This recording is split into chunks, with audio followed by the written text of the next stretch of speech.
The only reason you're here right now is because we've been together for almost 25 years. And that is the only reason I'm gonna give you another chance. For years, Hardcore Pawn showed what life was like inside American Jewelry and Loan in Detroit.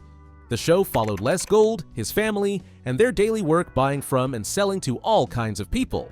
The show became popular for its genuine scenes and the family drama that kept every episode unpredictable. But after more than 160 episodes, the show quietly disappeared, leaving viewers to wonder what really happened behind the counter. So, join us as we uncover the real reason Hardcore Pawn ended.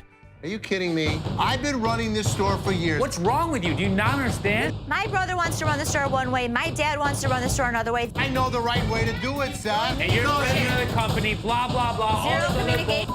The two of them are acting like children. I know it's the right way to do it. And it is enough. Hardcore Pawn first aired in 2010 and quickly became one of truTV's biggest hits.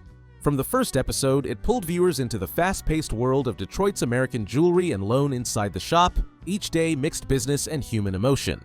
Les Gold relied on years of experience to keep things running. Seth managed the finances and operations, while Ashley handled the constant flow of customers who brought both stories and problems through the door. At its peak, Hardcore Pawn attracted more than 3 million viewers per episode, making it one of truTV's highest-rated shows.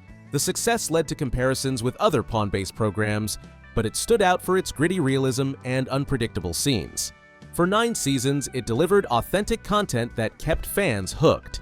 Then, in 2015, the cameras stopped rolling, and the show quietly vanished from truTV's lineup. As you would guess, that raised the question: what really happened? The truth is, the show's ending had more to do with the network than the Gold family or the shop itself. When Hardcore Pawn began, truTV focused on reality series that followed everyday businesses like pawn shops, tow yards, and courtrooms. But by 2014, the network started shifting toward lighter, more comedic programming as executives pushed for a different direction. As truTV shifted its focus toward lighthearted shows, there was little space left for hard-edge programs like Hardcore Pawn. The ratings remained strong, but the show's tone no longer matched what the network wanted. Over time, the style that once defined truTV was replaced by comedy-driven content, leaving the producers no choice but to axe the Gold family's series. While truTV's new vision played a vital role in ending Hardcore Pawn, it wasn't the only reason the show lost its flair. As opposed to what many fans think, another reason the show came to an end started right inside the shop itself. You see, what made the series exciting for viewers also made it exhausting for the people living it every day. Running a pawn shop is demanding. Talk about the long hours and constant pressure to turn a profit. Adding cameras, producers, and staged retakes made it even harder. The Gold family had spent years juggling their business and the world of television.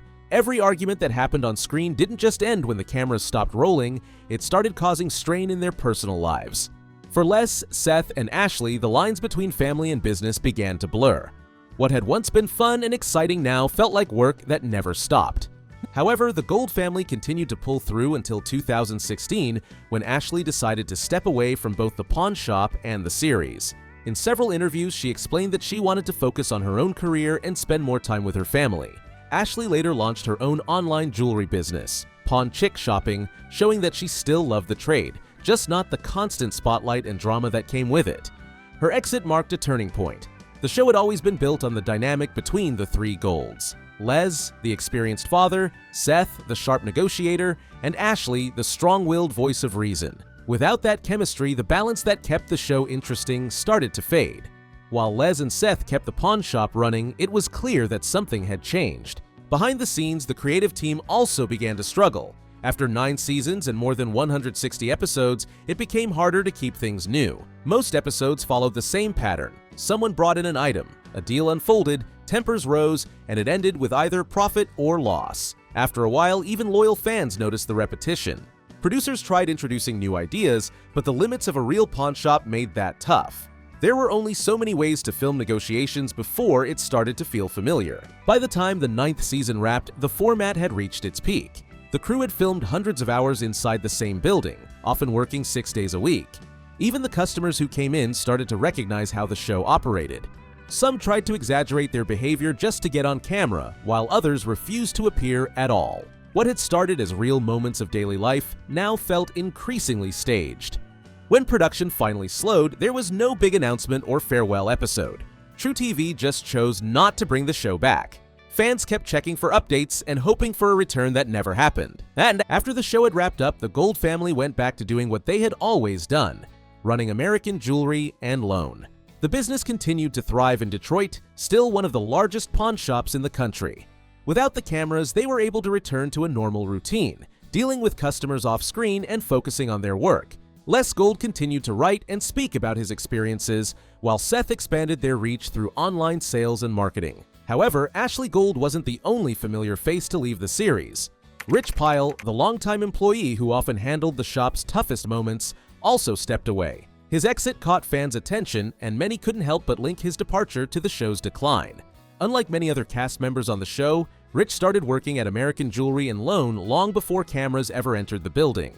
By the time the show premiered on TV, Rich had already spent 25 years there as store manager, handling everything from sales to customer disputes. He and Les Gold had known each other for decades, and their working relationship seemed solid. For the first 6 seasons, Rich was a regular part of the team. Viewers saw him as the man who stayed calm when others lost their temper. He often acted as the bridge between Les, Seth, and Ashley, helping the store run smoothly even during tense moments. But as the show grew, the flow that once defined the team began to fade behind cameras. One episode showed what many fans later believed was the beginning of the end. During a sale, Rich approved the release of an item that Les didn't want to let go of. It wasn't a huge mistake, but it was enough to spark tension between them. The argument between the two played out on camera, and though Rich later apologized, things didn't seem the same afterward. Their friendship began to fade, and the tension lingered long after the cameras stopped rolling. Not long after that, Rich's appearances started to drop. Fans noticed that he was missing from several episodes, and by the start of the 7th season, he was gone altogether. The change came without explanation, and that silence led to speculation. Viewers began to wonder if he had been fired or if he had chosen to leave. Many believed he had become too popular with fans, and that his growing attention on social media made others uncomfortable. Bobby Janiak, who joined the cast later, gave some insight into what happened. Speaking in an interview, he explained that Rich was first put on probation before being let go by Les and Seth. Bobby praised Rich for his personality and skill, calling him a genuine and talented person. However, Bobby also revealed that fame began to distract Rich from his work. According to him, there were times when Rich spent more time taking pictures with fans than handling his duties, leaving extra work for Bobby. Bobby also hinted that the tension didn't stop with Rich and Les.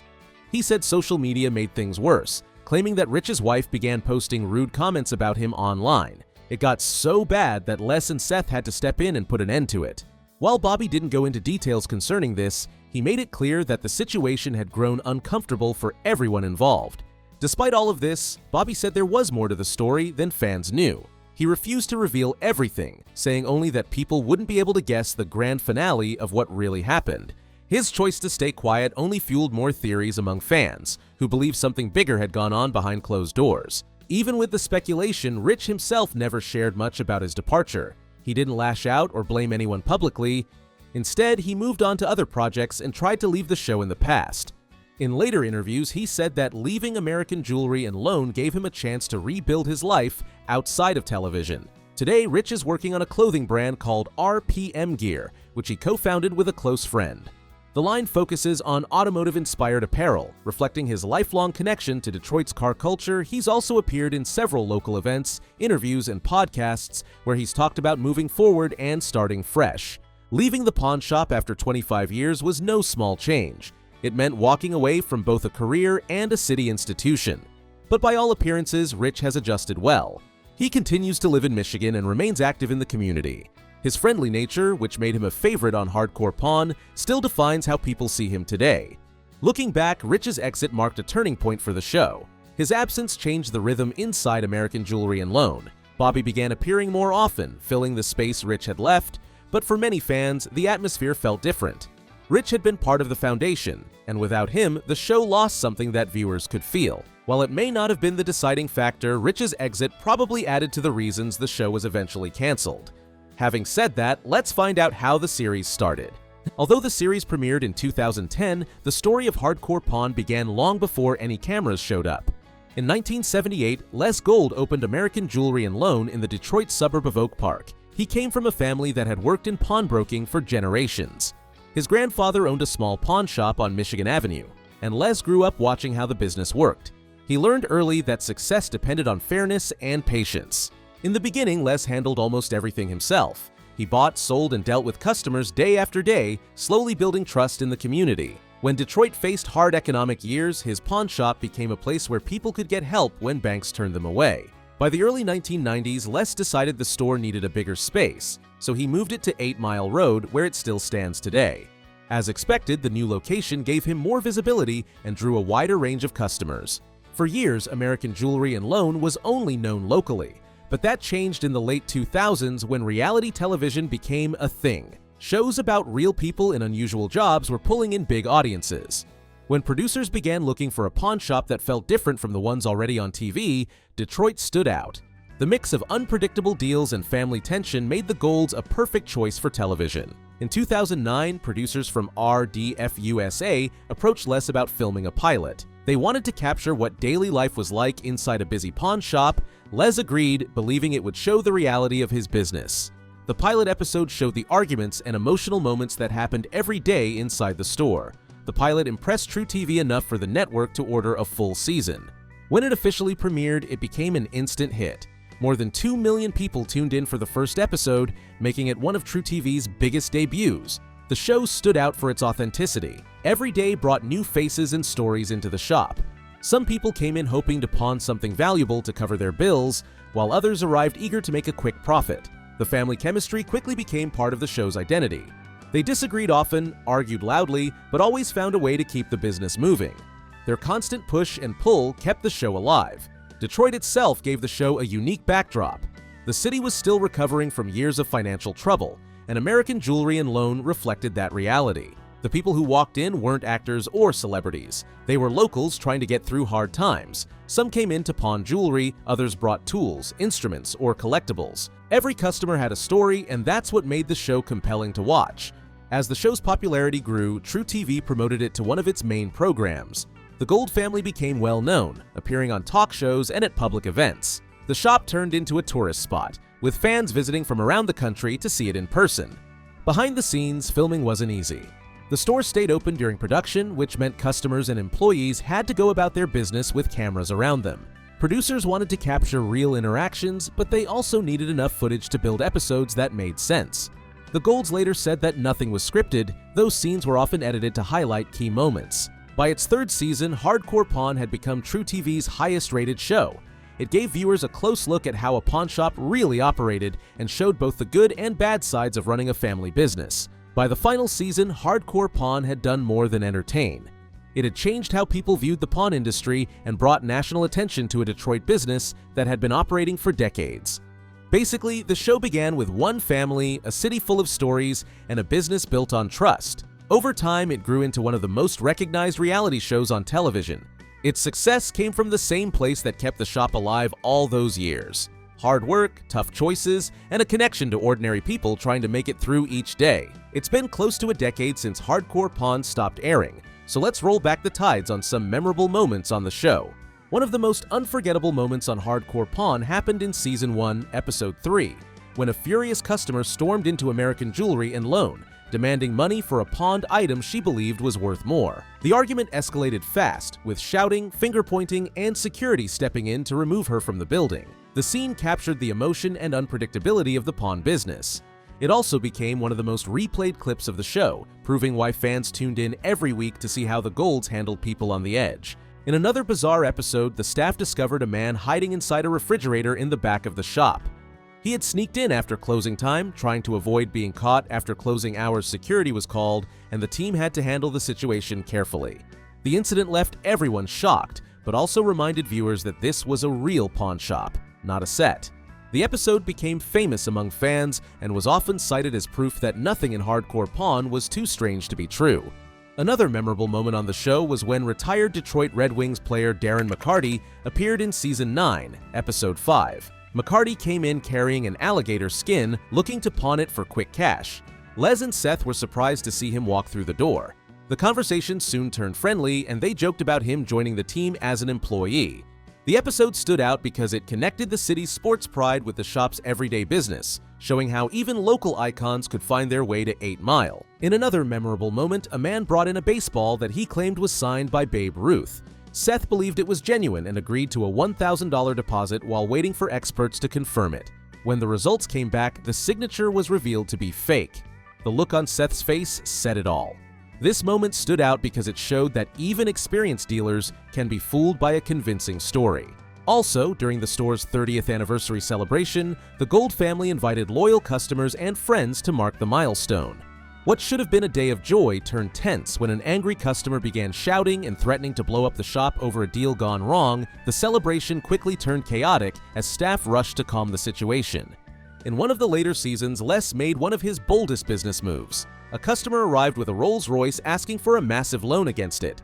After close inspection, Les agreed, marking the largest loan in the show's history.